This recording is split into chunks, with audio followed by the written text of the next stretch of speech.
This is Zane in the Hurricane, and we're reading chapter 21, Like an Animal Crawling Away. It's not like I've never seen a shotgun before. In New Hampshire, lots of kids have deer rifles and shotguns, and they go hunting with their fathers and uncles, shooting deer and ducks and like that. But I've never had a shotgun aimed at me, certainly not by a man who sounds like he's looking for an excuse to pull the trigger. I should be deathly afraid, and part of me is. But mostly it doesn't seem quite real, like I'm in my own personal movie, playing the victim. And any minute the director's going to yell out, "Cut!" Bandy believes it, though. He's flat on his belly, whimpering. To be truthful, I'm more afraid they'll shoot my dog than me. Grown men don't shoot unarmed boys, right? Right? "Who else is with you?" the man demands, prodding me with the shotgun. "Simple question, boy. You scouting for your posse, or your crew, or whatever you people call them?" The question doesn't make sense. All I can do is shake my head in confusion. From the ground, Mr. True says, "Just us, sir. We lone." "I'm talking to the boy." But Mr. True insists on speaking despite the shotgun aimed at his head. "We found him in an attic, him and that little dog. Boy from up north. He don't know nothing about nobody in New Orleans. No gang, no posse, no crew, and nothing like that." "Is that a fact?" The man looks down the long gun into my eyes, his forefinger caressing the trigger guard. "Boss," another man says, "he's only a boy. Boys can murder and steal just like men." "They're unarmed." Maybe they hid their weapons in the bushes." "We checked, sir. Nothing." Boss man lowers the shotgun with a smirk on his face. He turns to Mr. True. "So you just a sad old man with 2 orphan children? Is that what you say?" The way he say chillin', he's obviously making fun of Mr. True, who shakes his head and looks away. Melvina pipes up defiant. "Hey, mister, why you so mean?" she asks. "Must be something wrong in your head that make you so mean." Boss man ignores her. "Here's the question," he says, concentrating on me and the old man. "The moment of truth. Are you all as ignorant as you look? You expect me to believe you don't know what's going on out there?"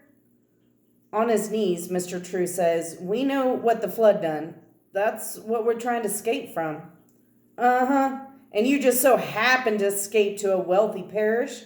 Rich homes for thugs to rob and steal?" Mr. True shakes his head. "Ain't no thug, ain't no thief. People on a rampage, looting, whatever they can carry, steal from honest folk. You don't know nothing about that?" "No, sir." "We ain't stealing from nobody," Melvina says hotly. "Melvina, you hush now," the old man says, looking at the gun. "This is on me." People resentful of what others might have, so they rise up when the opportunity presents itself in case of a flood.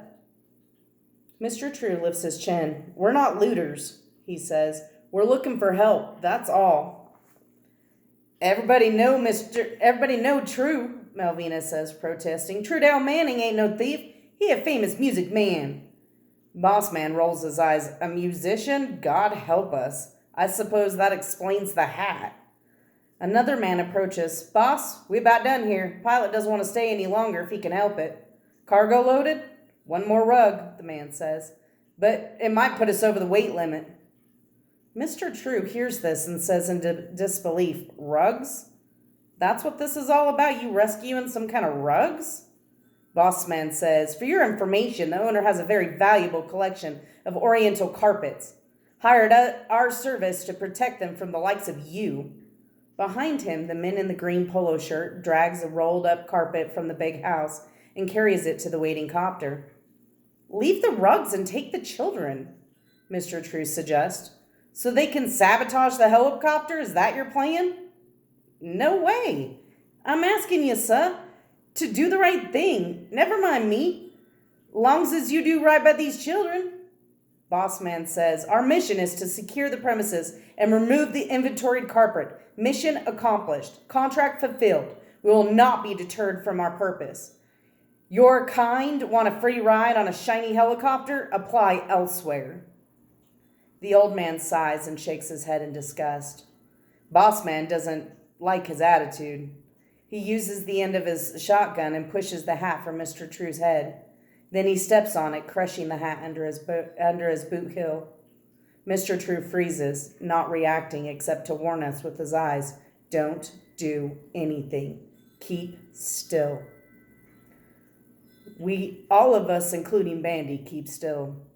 Grinning at our fears, Bossman says, a squad will remain on the premises fully armed and ready to respond with deadly force. Is that understood?